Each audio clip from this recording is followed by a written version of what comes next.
नमस्कार मित्रों, स्वागत करता हूँ आपका हमारे जेवी एनसीईआरटी मेड सिंपल के इस चैनल में। दोस्तों, हमारा ये सीरीज चल रहा है डेली एमसीक्यू डिस्कशन का। और आज हम लोग अपने 9वें यूनिट को डिस्कस करेंगे बीएफएम का, जो कि बेस्ड है इंटरनेशनल फाइनेंशियल सर्विस सेंटर यानी कि आईएफएससी। और इसमें दोस्तों एक और टॉपिक है गिफ्ट सिटी। तो इस पार्टिकुलर यूनिट से मैंने आपके सामने 20 इंपॉर्टेंट क्वेश्चन एमसीक्यूज लाया हूँ आज के डिस्कशन में, जो कि पूरे के पूरे यूनिट को कवर करेगा, आपकी कंसेप्चुअल क्लैरिटी क्लियर करेगा। और मैं एक क्वेश्चन को अच्छे तरीके से एक्सप्लेन करने का प्रयास करूंगा। तो चलिए दोस्तों, शुरुआत करते हैं आज के इस वीडियो लेक्चर को। दोस्तों, आपके लिए मैं बता दूं कि यदि आप डेली क्विजेस देना चाह रहे हैं, जो कि हमारा सीआईबी का इंटरफेस से हूबहू है, जैसा कि आप आईबीएफ एग्जामिनेशन में देखते हैं, तो हमारे ऐप को इंस्टॉल कर लें। ऐप का लिंक डिस्क्रिप्शन सेक्शन में प्रोवाइडेड है। तो आपको ये कम्प्लीटली फ्री है। डेली फ्री क्विज कंडक्ट किया जा रहा है हमारे ऐप पे, जिसका आप लाभ उठा सकते हैं। तो फ्रेंड्स, ये संडे स्पेशल ऑफर है आपके लिए। 50% का डिस्काउंट आपको आज मिल रहा है हमारे सभी सीआईबी के कोर्स के लिए। इस कूपन कोड को आपको यूज करना है। तो आज ही इस पार्टिकुलर कूपन कोड का लाभ उठाएं। कोई भी कोर्स चाहिए आपको, पीडीएफ, वीडियोज, मॉक टेस्ट, तो आप उसमें इनरोल हो सकते हैं, क्योंकि प्राइस कल से बढ़ने वाला है। तो इस गोल्डन चांस को आज ही यूटिलाइज कीजिए। ऐप को इंस्टॉल करके कोर्स में इनरोल हो जाइए। फ्रेंड्स, ये हमारा ऐप का लिंक है। Same link has been provided in the description section. चलिए दोस्तों, पहला क्वेश्चन को देखते हैं। The first question is on your screen. हमसे पूछा जा रहा है कि आईएफएससी का main the question is regarding the IFSC का मेन पर्पज़ क्या है, right.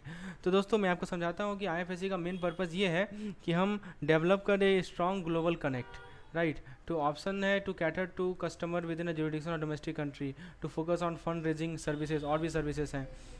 To operate as a foreign bank, to develop a strong global connect. ये देखिए, ये जो पॉइंट लिखा है ना, to develop a strong global connect and focus on the need of the Indian economy, ये सही जवाब है। ठीक है। तो दोस्तों, आईएफएससी लोकेटेड है बहुत सारे फाइनेंशियल सेंटर में और wide range of financial service को ऑफर करता है।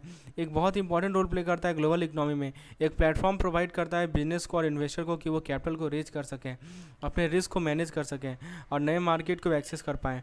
ये फॉरेन इन्वेस्टमेंट को अट्रैक्ट करता है, जॉब को क्रिएट करता है, ये इनोवेशन को प्रमोट करता है और नए फाइनेंशियल प्रोडक्ट एंड सर्विसेज का डेवलपमेंट करवाता है।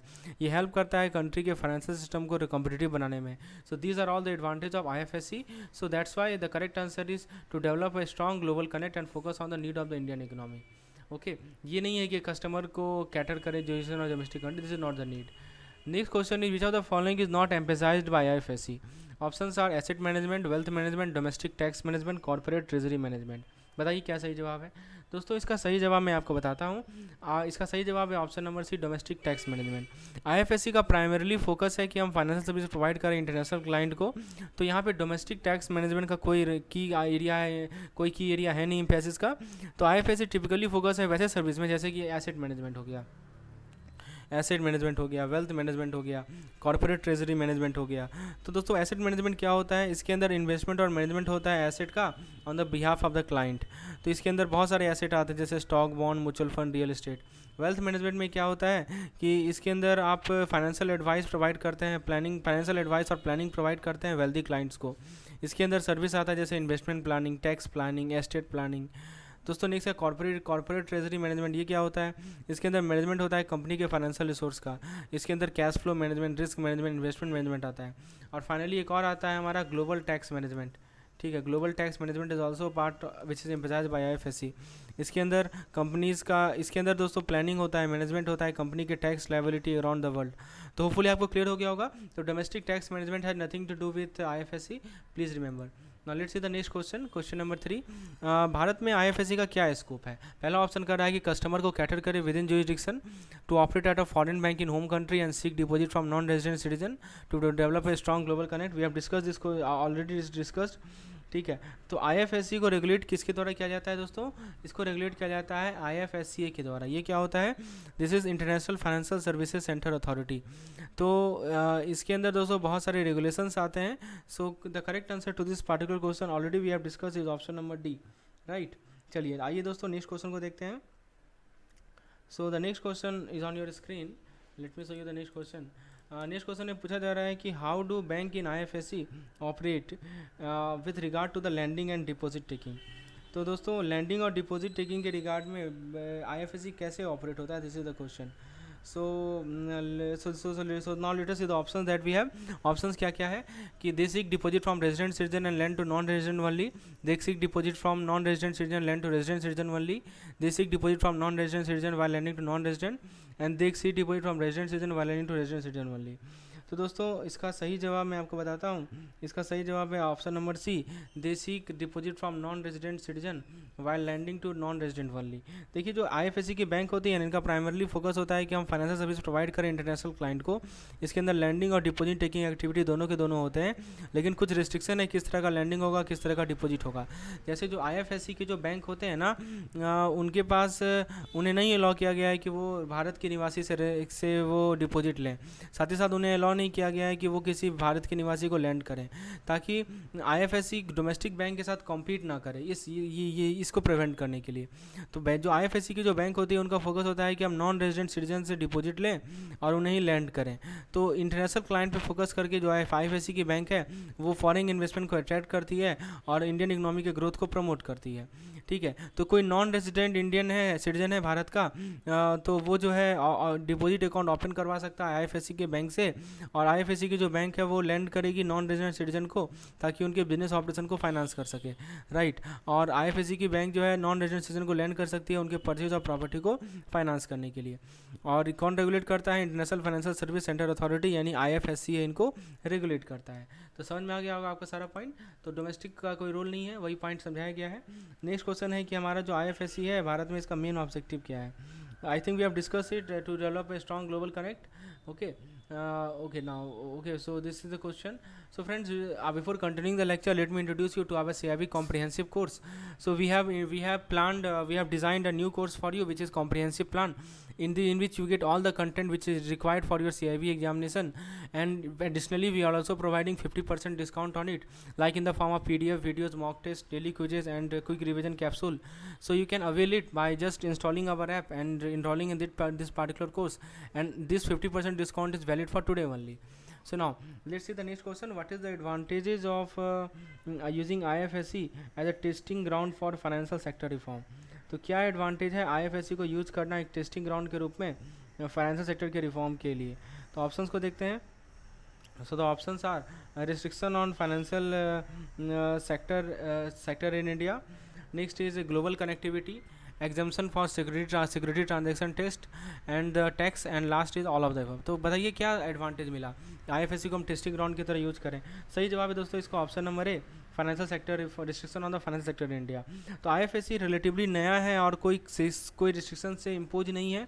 ठीक है, जैसे कि डोमेस्टिक फाइनेंशियल सेक्टर है, इस कारण से आइडियल टेस्टिंग ग्राउंड है नए फाइनेंशियल सेक्टर रिफॉर्म के लिए. जैसे भारतीय सरकार ने रिसेंटली बहुत सारे रिफॉर्म लाए थे, कहाँ पे? इंश्योरेंस सेक्टर में. राइट, तो ये जो रिफॉर्म थे ये इसके अंदर फॉरेन इंश्योरर को अलाउ किया गया कि वो भारत में ऑपरेट हो, और जो फॉरेन सेक्टर का फॉरेन इन्वेस्टमेंट लिमिट था उसे बढ़ाया गया था.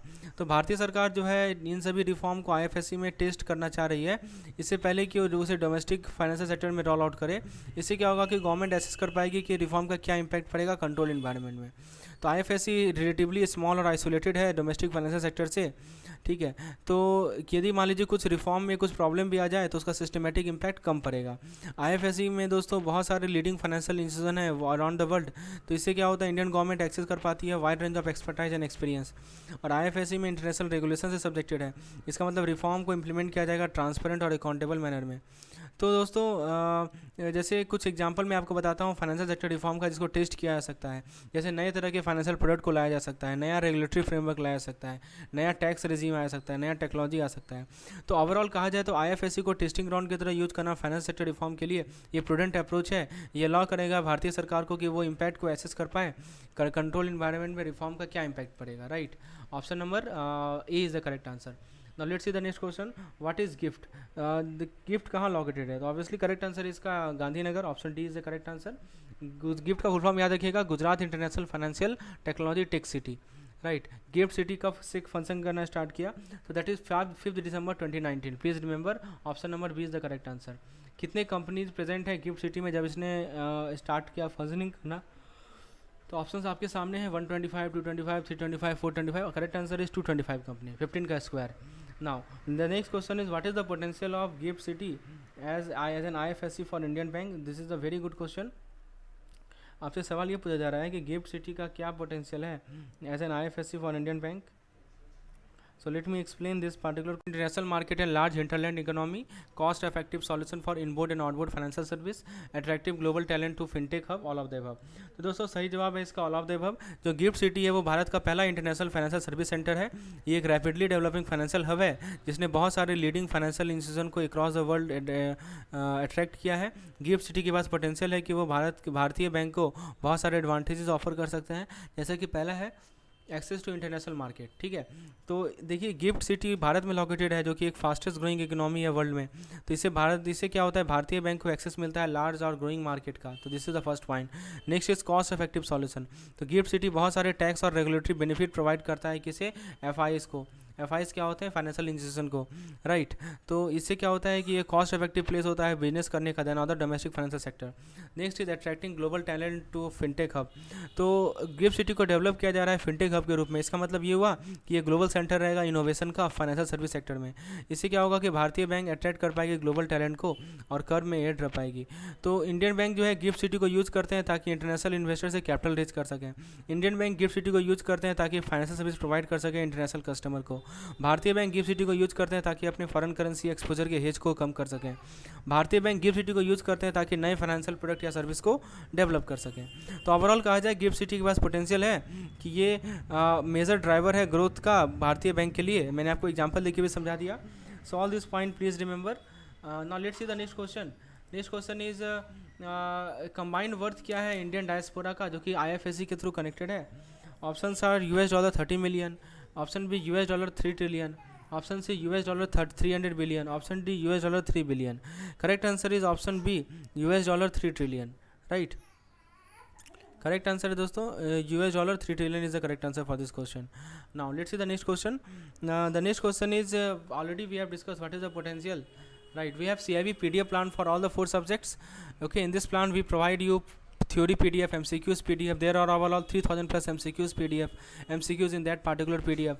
And also we provide you quick revision session for in form of capsule for final revision along with previous year question. Okay, so friends, what is the potential for GIFT City to become a leading destination for global in-house center? बताइए क्या potential है GIFT City का कि वो एक leading destination हो global in house center का. Options are cost effective solution for international financial service.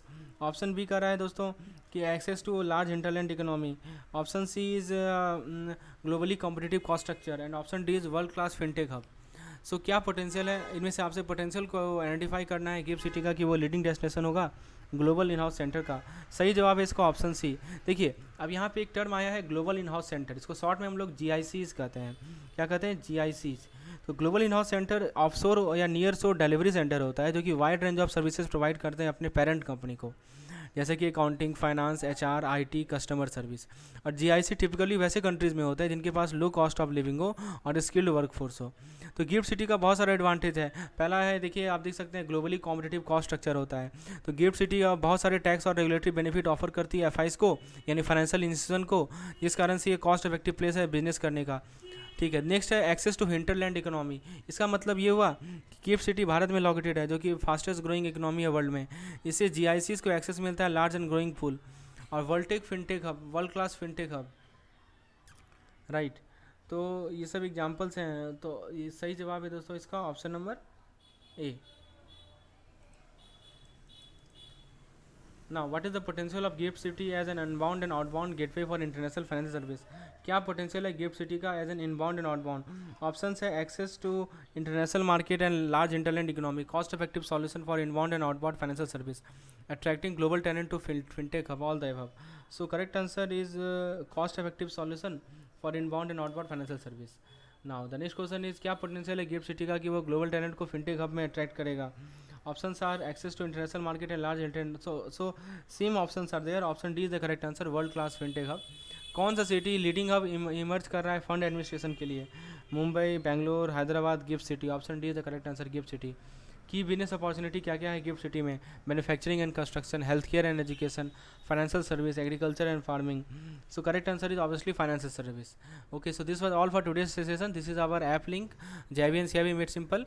If you have any query related to CIB, feel free to WhatsApp me on this particular number. Contact us for any query related to CIB. Do subscribe our channel, do like and share, and thanks for watching.